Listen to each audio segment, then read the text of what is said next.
All right, with more on the story, let's go to CTV's Mercedes Stevenson in Ottawa. Mercedes, what else do we know? Can you fill in some of the blanks here?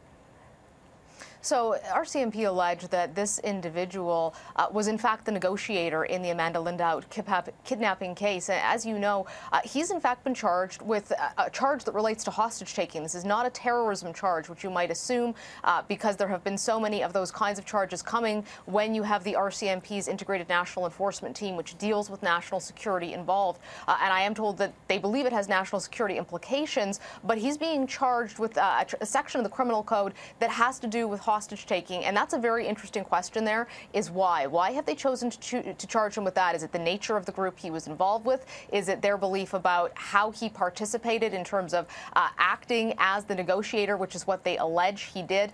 So some interesting questions in this case, Morella, about what all of this means. The RCMP are being pretty tight-lipped about it. They did say he was in Somalia, as you heard, for quite some time. He only came to Canada in the last couple of days. We don't know how he got in, how he got past border security, why he wasn't arrested at that time.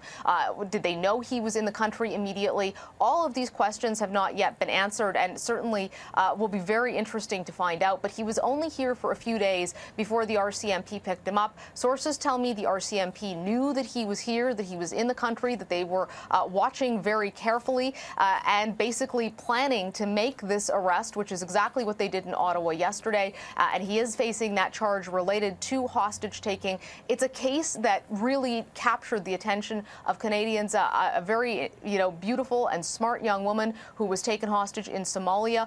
She was taken hostage for a significant amount of time. She was there as a freelancer. She didn't have any kind of security teams or training with her to be able to deal with this, and she was taken hostage along with her photographer. And many Canadians thought she would never make it home. She did, and at that point, I think a lot of Canadians thought that many of her kidnappers would not see justice because they are in Somalia, where there is limited law enforcement infrastructure. And typically, Canadians, Americans, Europeans who have been saved from kidnappings in Somalia, there's been an involvement of either private security or special forces teams who've had to go in and get them out. So not necessarily the expectation that certainly one of her people involved in her kidnapping allegedly would be arrested right here on Canadian soil. And interesting that this person chose to come to Canada given his alleged involvement in the kidnapping of a Canadian. So there's a lot of questions still in this case, but it's a very interesting one to watch. All right, Mercedes Stevenson joining us from Ottawa. Thanks very much.